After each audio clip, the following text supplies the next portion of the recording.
seems in a better mood than last time. Amelia hit twice in a row. You're on a real roll. Okay. Right. Today's Thursday. So we will continue. This is pretty crucial, this class and the next class. We're going to get to the essence of Marx and Engels today. We began it last time, talking about the division of labour and what we understand to be the division of labour. And we will talk about that very key concept, classes, very central to Marx and Engels. And next time, well, it might begin this time, but next time definitively we will talk about communism. We'll have long discussions about communism on Tuesday. So you should read pages 160, 165, 191, 193, 197, 200. I'm spoon-feeding you. So read and reread and reread. And don't forget page 441. It's just the top of the page, a paragraph, but very important, as you will see after you've read the other pages. And then we'll figure out how you're going to get to communism. It's going to be after that day, but you'll be alive! How are we going to get there? And then, actually, we'll probably, before we start talking about communism, we're going to talk about what are for Marx and Engels the historically successive divisions of labour, which you will call modes of production, divisions of labour. And look at pages 151 to 153. Okay, any questions? How are your savings accounts? Maturing. Maturing, yes. It goes on. No, I don't think it's going to stop this week. That's right. Since we last spoke, the guarantee was bailed out to the tune of how many $1 billion? 85. I noticed you're following the news. That's very good. $85 billion. The Federal Reserve had about $600 billion for this purpose. They're down now to $300 billion. Central banks all over the world are bailing out banks. This is a wonderful pyramid scheme. That's all based on... Originally the idea was, okay, you have some investment in real estate, and you have some bank that helps you finance that, and that perhaps may be guaranteed. But basically the system of guarantees was all like this. I don't know, I don't think really anybody understands really what's going on. But I think what's going on is like this now. The banks, the guaranteeing systems look like this, and what's happening is, this is just like the Tower of Pisa, just going to topple over. And the state is up here, states across the world, trying to keep up the loans are guaranteed, loans for the real estate, banks give them out. Banks give out lousy loans, but they don't worry about it because they're guaranteed by bigger banks. Bigger banks give the lousy loans out, so they're guaranteed by bigger banks until finally the state. And what happens, of course, is that from the below, these people start not being able to pay their mortgages. So the whole thing topples over. But what is interesting about looking at the newspaper is if you look at the accounts of the newspapers, economists, how do they explain what's going on? Anybody noticed? Karen, anybody notice? What do they say? Actually, Katie, what did you say last time? Why was not my old time? The G word. The G word. Nothing with you. Good. I think it was you. The people in charge of the company. Yeah, they're greedy. Well, of course they are greedy. I tried to show you the ratios of CEO earnings to daily worker earnings, but... they say a lot about greed. Everybody's talking about greed. McCain's really on about greed, isn't he? I think McCain talks a lot about greed. Yes. That's one way of explaining it. People are greedy. That's a good sociological explanation. That's a non-sociological explanation. Greed. How many people say? Why is it happening? The newspapers. There's a drop in the C word. The G word, confidence, very good deal, drop in confidence. Actually, I saw in one newspaper account likens the situation to a fire occurring in a cinema and everybody fleeing out. And that's what happened. Everybody's running off with their investments, terrified they'll lose money, so they're all putting into what? If you want safe investments these days, what do you put it into?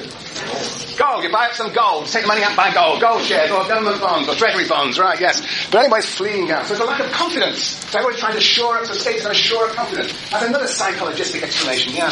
Another explanation is, of course, that the state has failed to engage in regulation. Now, all this may be true, but it doesn't get to the underlying systemic analysis, which is what we're going to do when we read Marx and Engels. Marx and Engels are going to show you how these sorts of events are inherent to capitalism as a system, as an economic system.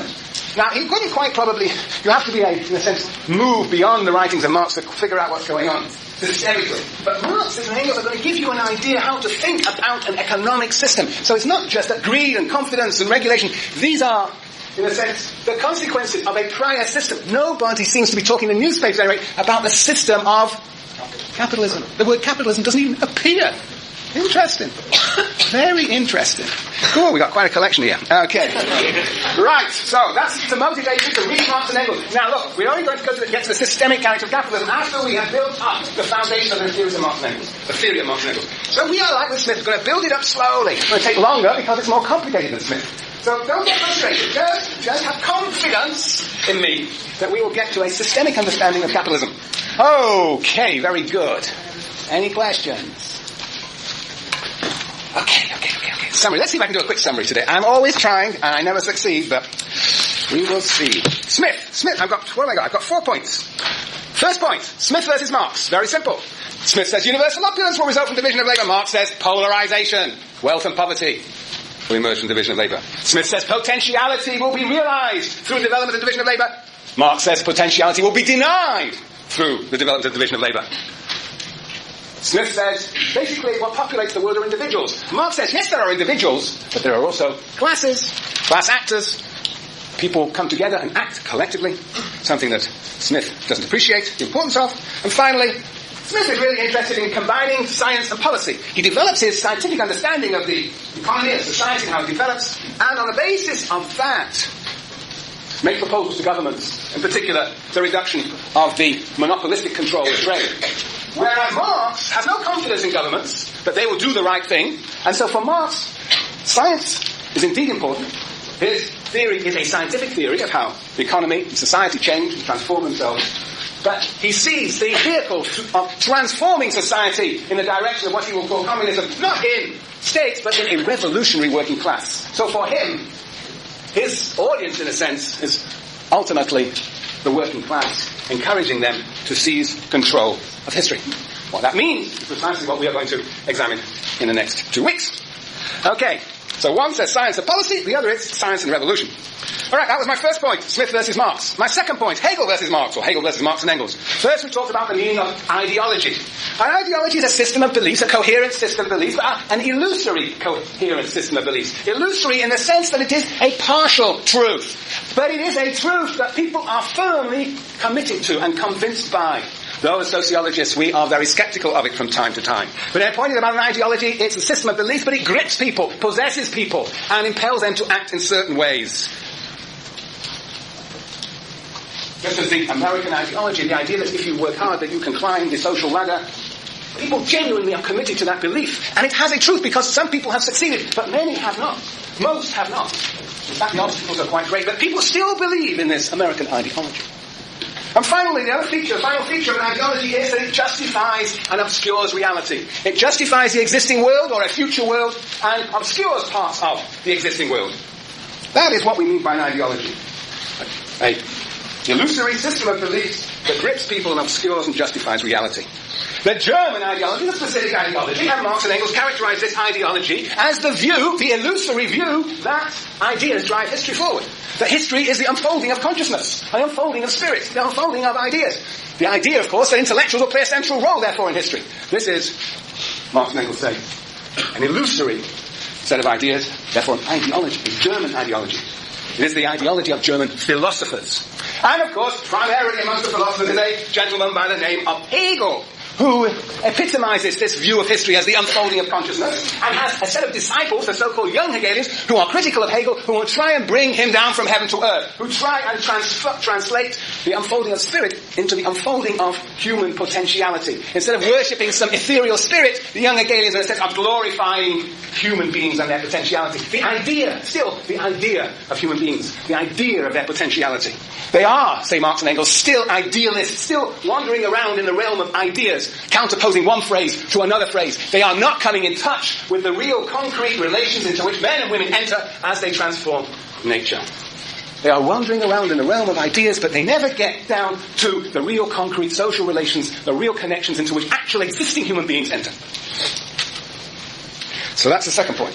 Hegel versus Marx and Engels, or Hegelians versus Marx and Engels. My third point in my summary is indeed Marx and Engels therefore start from real individuals embedded in real social relations. Perhaps I don't think I read page 149 out to you. If I did, then all reason to read it again. More time to read this. 149, why? Let's see. I want 149, everybody got their tucker?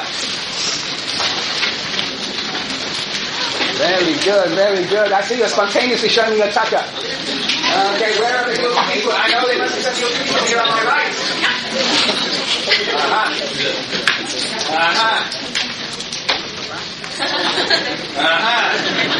Very good. It is very impressive. Oh my, that's huge. I won't move on.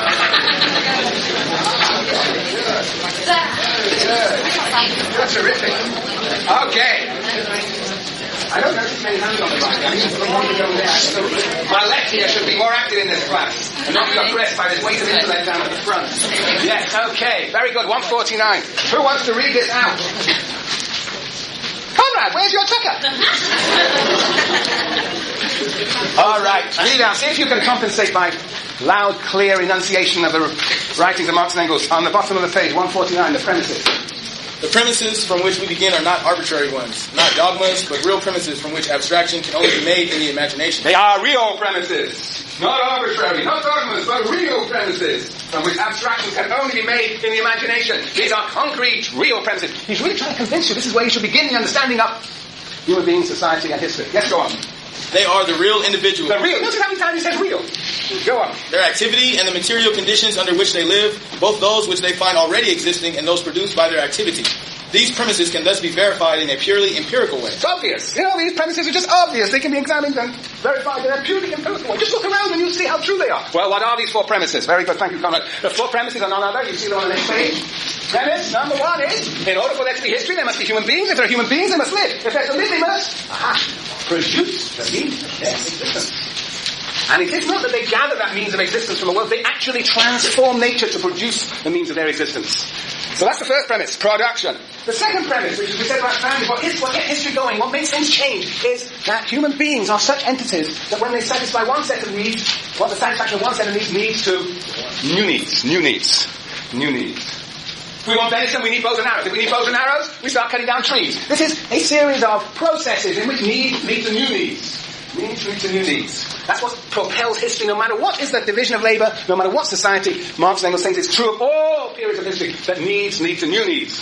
The third premise of all history is that if we're going to have history, we have to have individuals. We're not just one generation of individuals, we have to have successive generations, in which case we need procreation. And procreation is not immaculate conception for Marx and Engels. Just doesn't. You know, there is something called the sexual act, but it takes place in an institutional context and a context of social relations, often associated with the notion of the family. So, procreation is the third. And the fourth premise of all history is that as men and women transform nature and generate new needs and procreate, they enter into relations with one another. This is as important as the other three. In fact, underpins the other three. They all underpin each other. That people enter into social relations with one another. For Marx and Engels, social relations are prior to individuals. Individuals are the effects of social relations. You and I are in a relationship, a pedagogical relationship of domination. Your behavior is an effect of that relationship. Conrad's behavior is an effect of my relationship to him. He behaves very differently in different contexts. I know, he told me yesterday. So yes. So relations are very crucial.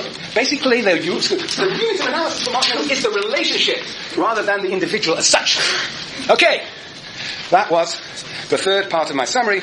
And the fourth and last part of the summary is Marx and Engels' view of history, which springs precisely from these four premises. Namely, we should look at history from the economic standpoint. We should look at history from the standpoint of men and women entering into social relations and transforming nature. That is how we see history, from that standpoint of the ways in which men and women produce the means of their existence and the relations into which they enter as they produce the means of their existence. And that sounds like who? Anders. I was blind because I didn't know. That's very interesting. You know, that's like a Norwegian characteristic. So smile when you don't know. In the United States, I think people smile when they do know. It's very interesting. Rachel, you're smiling. I'm laughing. You don't know either. Well, we've only read one other person, haven't we? Yeah. All right, so you know you like Smith. Yes. It's like Smith, because Smith, remember, for Smith, history is what? The unfolding of the division of labour. Remember that? Isn't it?